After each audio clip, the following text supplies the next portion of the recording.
Olha, a primeira sensação é de que você fica perdido.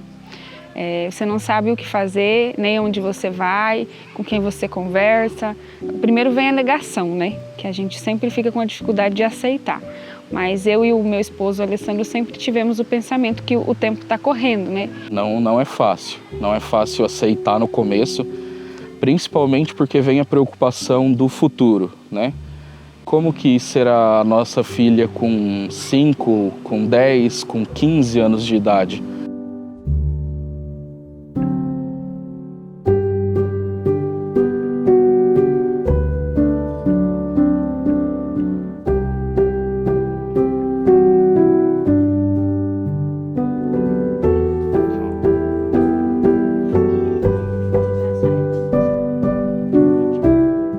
A Estela, a gente começou a observar ela, o pai, na verdade, com 8 meses. Aí, quando a gente procurou a primeira vez, ela tinha 1 ano e 2. Aí, a gente procurou o pediatra, primeiramente. E ele disse que era normal e tudo mais. Aí, quando ela fez 1 ano e 5, a gente fez uma avaliação com a doutora Isabela e já em seguida passamos pelo neuropediatra. E com a avaliação dela, devido aos marcos de crescimento que estava muito inferior, já fechou o diagnóstico. Primeiro ela não respondia pelo nome, a gente chamava, o contato visual que não existia quando a gente falava com ela. Ela não brincava de boneca, não dava função para nenhum brinquedo, era só jogar no chão e mais nada. Aí algumas dessas observações fez que a gente fosse procurar ajuda.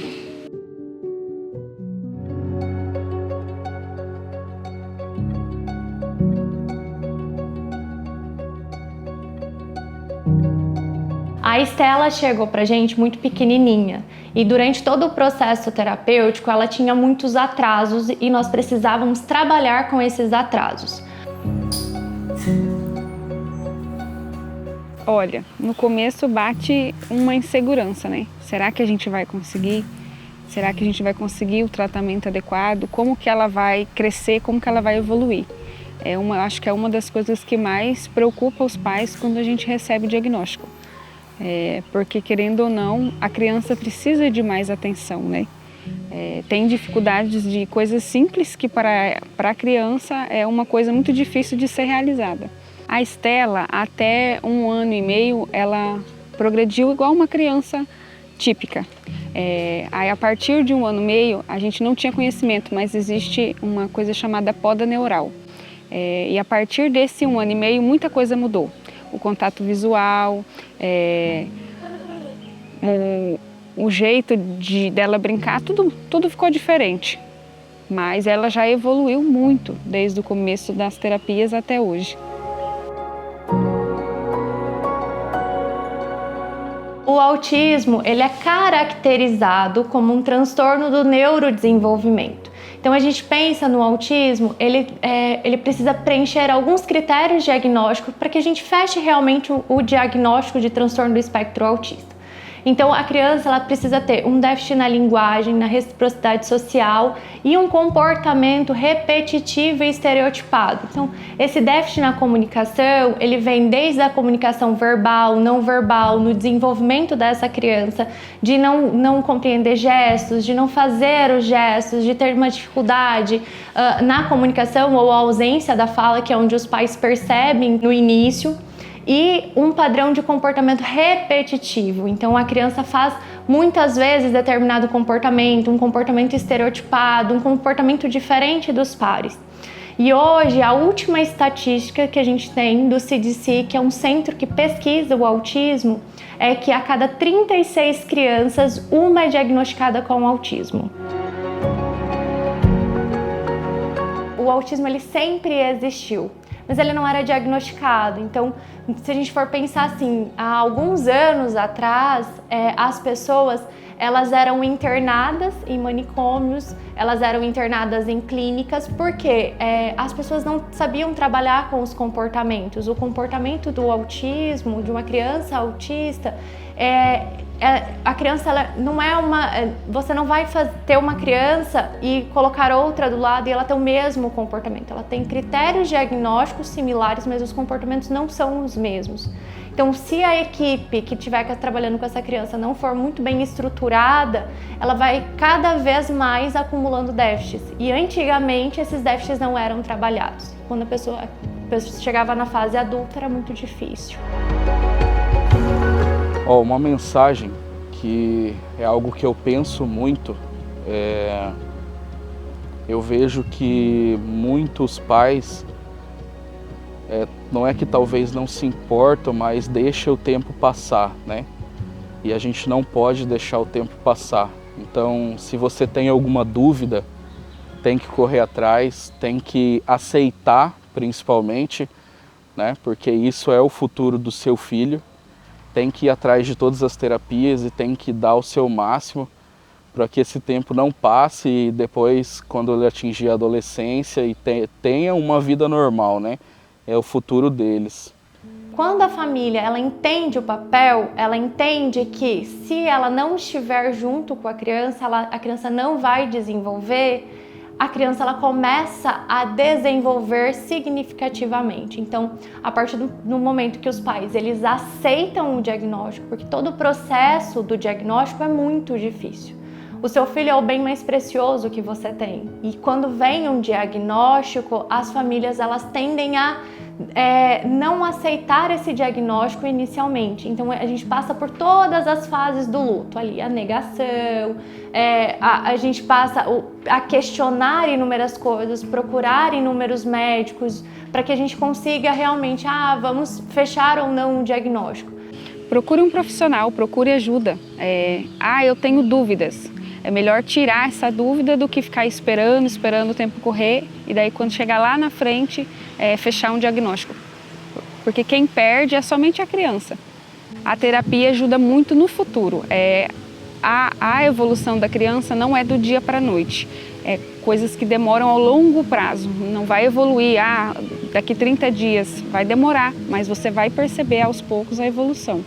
Corra atrás, não desista. A dificuldade vem no começo e não importa a idade. A intervenção precoce é a melhor escolha. É difícil de aceitar? Mas precisa ocorrer essa aceitação. Demora um pouquinho, mas a ficha tem que cair para a criança não ser prejudicada.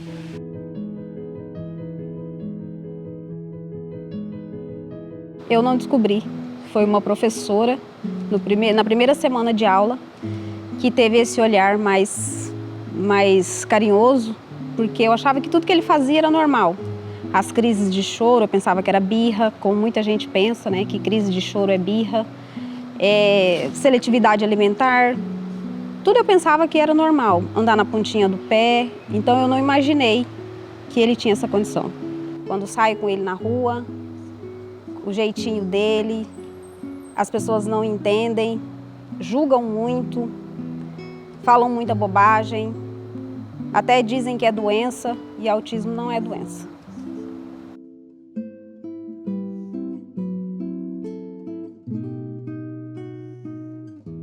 Era dolorido para as mães saber que o filho precisa daquele atendimento e ele não ter acesso. Isso fez com que a gente procurasse, né, apoio do poder público, da sociedade, para oferecer terapia para essas crianças. E aí nós começamos a fazer visita domiciliar para conhecer essas crianças, quais que tinham mais necessidade e falta de condição financeira, né, para poder dar esse suporte. E aí começamos a realizar os atendimentos terapêuticos, com uma equipe inicial de psicóloga, pedagoga, fonoaudióloga, né? São as terapias interdisciplinares que ajudam essa criança a evoluir cognitivamente, na motricidade, na fala. Temos crianças autistas não verbais. Então, se a gente não oferecer esse suporte, né, de psicologia ABA, fonoaudiólogo, de especialistas para essa criança, a chance dela conseguir falar quando ela ficar maior vai ser mínima. Então nós precisamos, nessa primeira infância, dar acesso, condições a essas terapias para que essa criança que não fala, por exemplo, que não aprende na escola em razão da deficiência, ela consiga, né, ainda que minimamente, ainda que não seja no padrão, né, das outras crianças, mas conseguir ter mais autonomia, conseguir falar, conseguir aprender, né, a ler, escrever, porque senão futuramente nós vamos estar aí com uma grande quantidade de população de autistas não funcionais, né? O Brasil precisa evoluir muito nessa parte ainda. Porém, todos nós temos direitos, né? A nossa condição financeira também não é a melhor. Porém, nós buscamos, né? Nós corremos atrás, né? Isso do Estado. Quem tem plano de saúde tem direito, quem não tem plano de saúde tem direito, precisa se informar, precisa ir na defensoria, precisa ir nas clínicas, precisa realmente buscar informação, né? Então, tem formas, né? A gente sabe, só que não dá para esperar, é o futuro do seu filho, tem que correr atrás, tem que buscar informação e não deixar o tempo passar.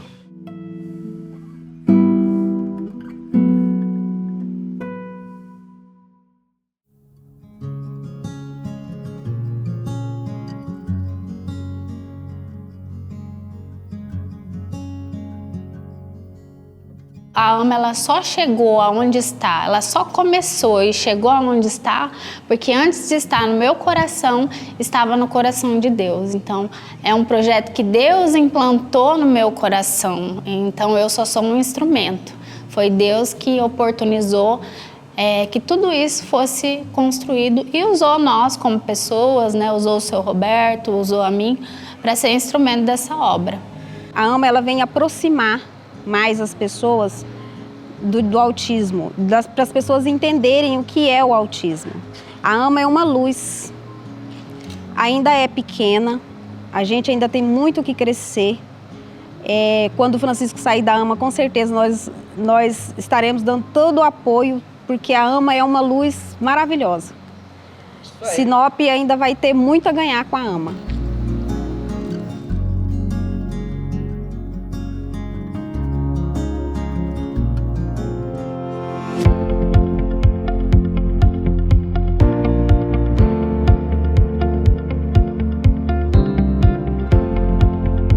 No período de campanha 2020, a gente prometeu de doar o salário para uma entidade que mais necessitava ou que bem precisava desse salário. E a partir do momento que ganhamos as eleições, a gente foi fazendo uma pesquisa aonde a gente podia colocar esse dinheiro, ou que lugar, enfim, todas as entidades merecem. Mas o autismo eu achei assim de uma grande importância de doar esse salário para o autismo, porque eles não tinham uma sede própria. E esse salário, do 1.033.200.000, esse veio para a construção da Casa dos Autistas, né? E aí, se uma ajuda também da usina, ajuda de alguns parlamentares, essa obra ficou em torno de R$ 2 milhões. E 1.033.200.000 foi o salário de 4 anos do prefeito de Sinop, Roberto Dorner.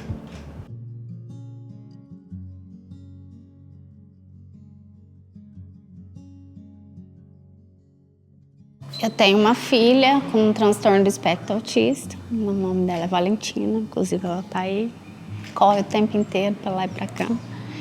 E no decorrer dessa caminhada, conheci muitas mães em dificuldade, mães sem acesso, que as crianças sem acesso a terapias, né? Então, eu também sou advogada, algumas mães me procuravam para judicializar algumas demandas de terapias, né?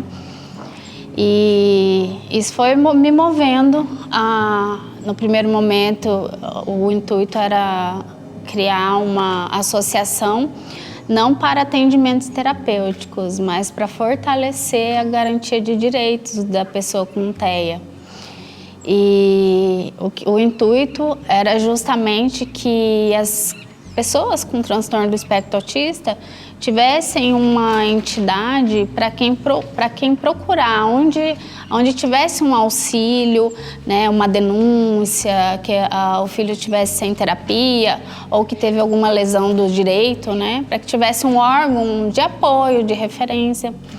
Mas, com o tempo, nós fomos percebendo que não era suficiente ter só um órgão de apoio, de fortalecimento da causa, porque a demanda reprimida era muito grande. Muitas crianças sem acesso a terapias. E nós sabemos que o TEA, quanto mais tempo à espera sem acesso a terapias, menor é a chance daquela criança ter autonomia quando ela crescer, né? Por conta das podas neurais e o desenvolvimento do cérebro da criança, essas terapias elas têm mais eficácia na primeira infância. Essa casa nada mais, nada menos que vem para atender mais crianças, dar condição de atender muito mais crianças. Porque hoje onde o prédio é alugado é pequeno e não tem condição de atender assim todas as crianças. E nem esse prédio talvez não consiga, mas vai ficar muito próximo do atendimento total das crianças de Sinop. A sociedade responde muito bem. Nós temos alguns colaboradores que ajudaram em terraplanagem, outros em pedra brita, outros em muitas coisas conseguimos. Agora nós vamos entrar no comércio, pedir o mobiliário também para essa casa. Vamos pedir, vamos fazer o que faltar, nós vamos comprar. Mas enfim, eu tenho certeza que todo empresário vai querer dar a sua contribuição para que essa casa seja equipada e dar a condição de atendimento às nossas crianças autistas. Navan, Gazi, Martinello, essas empresas grandes que trabalham com esses eletros e imóveis, eu tenho certeza que nós vamos ganhar muita coisa, se não ganhar tudo, mas pelo menos vai ficar muito próximo de zerar o gasto. E só aí vai sobrar mais dinheiro para nós ter nosso pessoal que vai trabalhar, cuidar das crianças.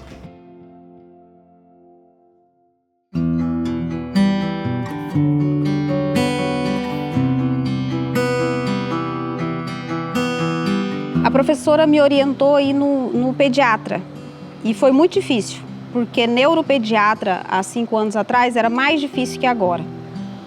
E eu não consegui na cidade que eu morava, eu tive que viajar para outra cidade, para a capital, Cuiabá.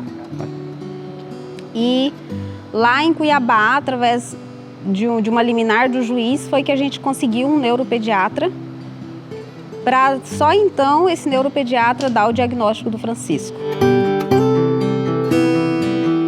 O primeiro passo é o laudo, então procurar um médico, não desistir. Às vezes é um autismo de suporte nível 1, então é mais difícil de identificar, mas se não for identificado e realizado as terapias, os prejuízos vão ser muito grandes, né, e irreversíveis. Então, assim, quanto antes procurar laudar essa criança e inserir em terapias, mais chances ela tem de ser uma criança com autonomia e evoluir. É o único lugar que ele aceita vir em qualquer momento. Eu chamei ele para a gente vir agora e ele aceitou vir. Ele não gosta de sair de casa, ele só sai de casa sempre se ele for para os mesmos lugares. Se for um lugar diferente, ele não quer ir, mas aqui na AMA ele gosta muito de vir. A AMA é a nossa segunda casa, porque quando a gente descobre o autismo,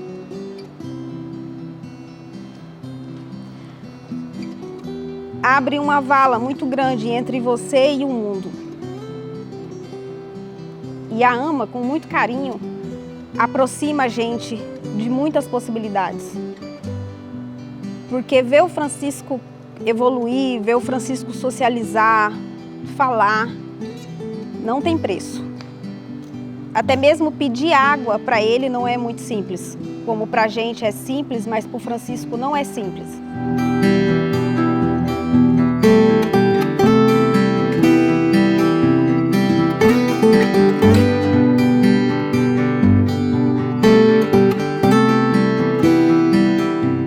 Sempre ter paciência, porque às vezes quando vem o diagnóstico de autismo ou quando vem a suspeita do diagnóstico, as pessoas querem atropelar E não é o nosso tempo, é o tempo da criança, então a gente tem que ter muita paciência, muito amor. Não é fácil, não tem tratamento pelo SUS, o tratamento é muito difícil. E quando você consegue se encaixar em alguma coisa, falta 10 outras coisas, então tem que ter paciência.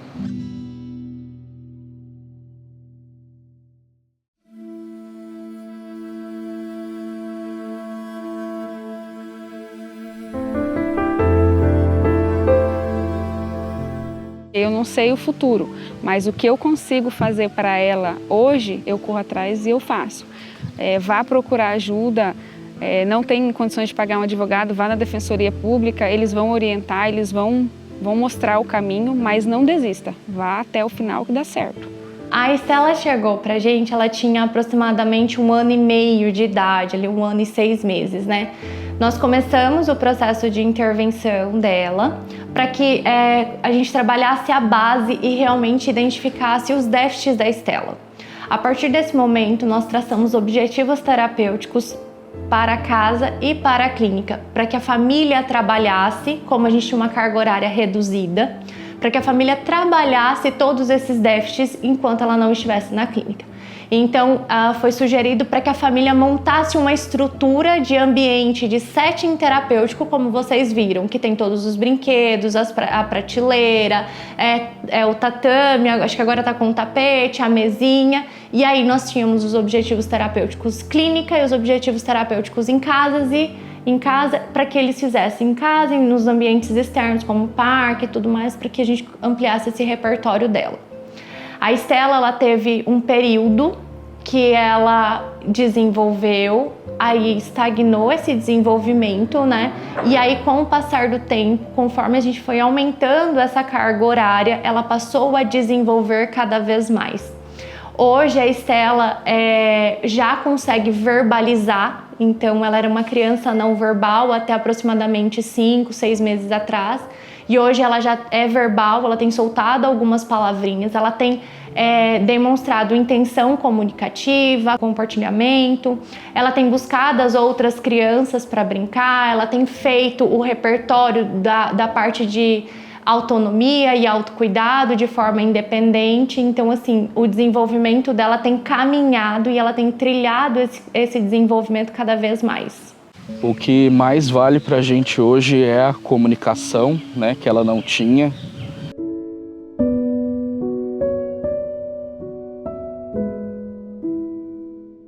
Hoje ela consegue me chamar de papai, consegue chamar a mãe dela, consegue dizer o que ela quer, né? E então essa evolução dela é o que mais nos emociona, saber que ela está realmente evoluindo. Não criamos uma expectativa assim em cima das outras crianças. O que ela conseguisse desenvolver, para a gente já é uma vitória, né? Porque se pegar desde o começo até hoje, a evolução dela é enorme. Como foi para você a primeira vez que você ouviu ela falar papai? É emocionante, né? Para todos os pais esperam, né? O que a criança vai falar primeiro? Será que é papai? Será que é mamãe? Foi a maior vitória do tratamento dela até hoje? As primeiras palavrinhas, o gesto, o olhar, que ela não olhava pra gente, ela responder pelo nome, tem várias, não é só uma.